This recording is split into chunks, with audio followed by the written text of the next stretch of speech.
This is awful. Oh, I hate this. Oh, this is an awful feeling. It's also like boiling hot. This is not helping.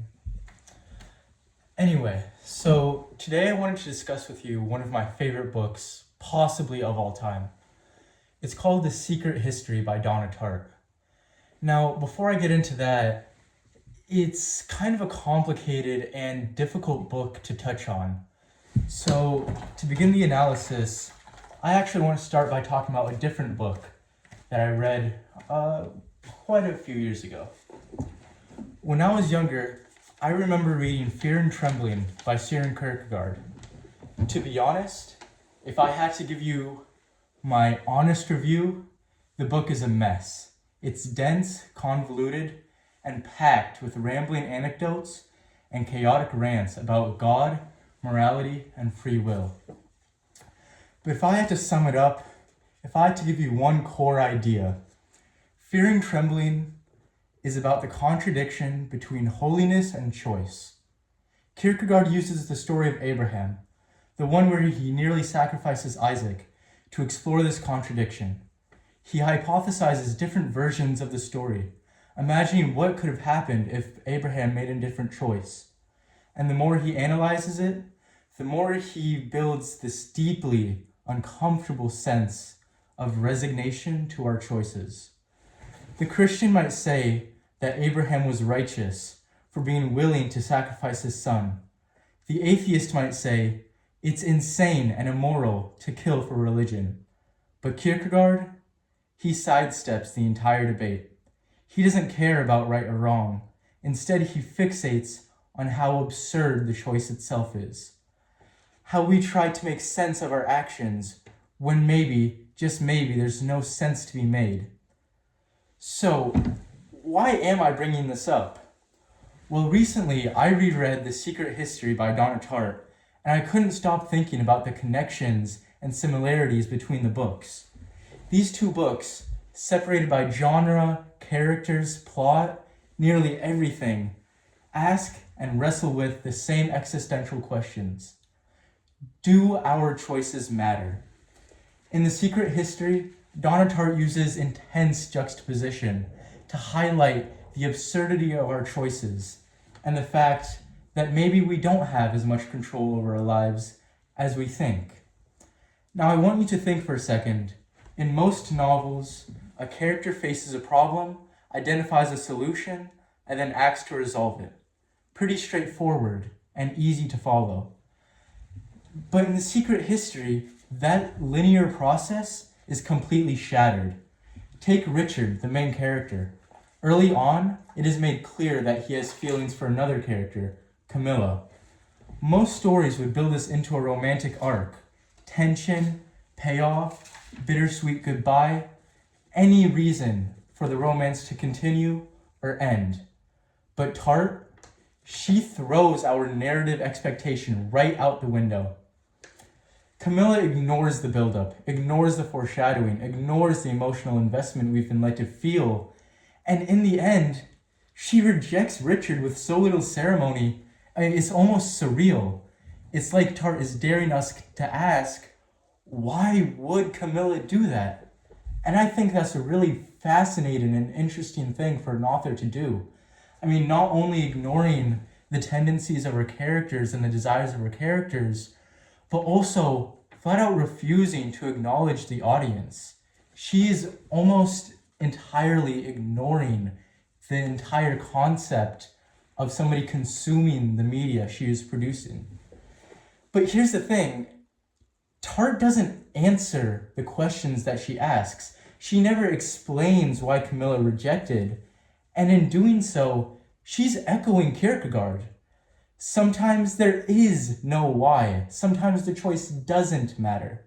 Sometimes we're just stones in a river, moved by the current, but not controlling the current. This theme of absurdity shows up again and again in the book. The characters don't drive the plot, but rather the plot crashes down on them like a landslide. When they kill a man while under the influence of drugs, it isn't some carefully orchestrated moment of guilt or morality. It just happens. The main plot point of the book, them killing a man, they're too high to even process it, and she doesn't make it that important to us either. This continues later on in the book. One of the main characters, Bonnie, becomes a threat because they might tell about the murder, they might snitch, and they decide that they must kill him. You might expect a complicated plan, a dramatic scene, a payoff for all the buildup, but I mean, no, it just doesn't happen. They simply push him off a cliff. I mean, they had a plan going. They were initially going to poison him. However, after pages of foreshadowing, it results in an impulsive and messy death that Donna Tartt just shoves in our face. She is saying, no, I'm not going to reward these characters for the effort they put in. I am the God, I am the writer of this book, and I can do what I want. Tartt isn't interested in justice. She's not here for character arcs. She's showing us a world where plans don't work, where intentions don't matter, and consequences are seemingly random and arbitrary. And I think deeper than what's happening in the book, this is a reflection of our own world. There's one scene at the end of the book that's hit me especially hard. It's an incredibly tense scene. The police are about to storm in, and you just know, now is the time. Everything is about to catch up to the characters.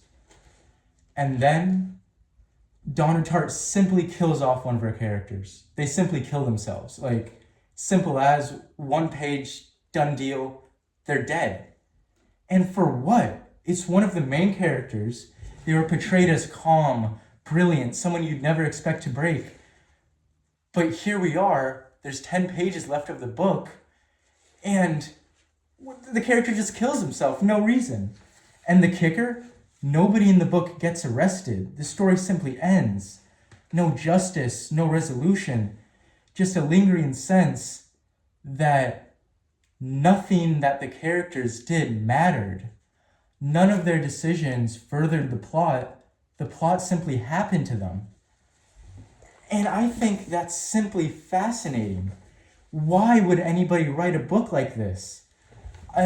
When I first started reading the book, I was just thinking, did the author just spend 500 pages of tension just to throw it away at the last moment?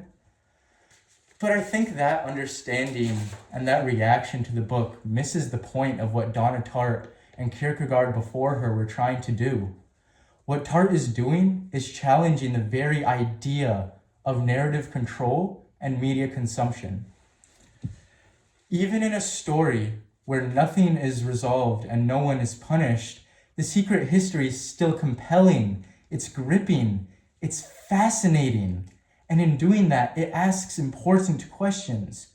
Do we really shape our lives, or do we react to things until it's over? Furthermore, Donna Tartt adds on to this theme. She gives the characters a good ending, and that's the real genius of it. Tartt doesn't pretend life is fair or that choices always make sense. Instead, she shows us a much more uncomfortable, yet much more honest truth. Meaning is slippery, and sometimes things just happen, and we ought to go on living anyway. She poses the question, can we find beauty even when our choices don't matter? And ladies and gentlemen, I think that's a beautiful question. Thank you. In case you didn't get why I was in the bath, that means you weren't paying attention, I suppose. The whole point was that I can be in the bath because I want to, and I got free will, which, adds on to the themes of the whole thing I wrote.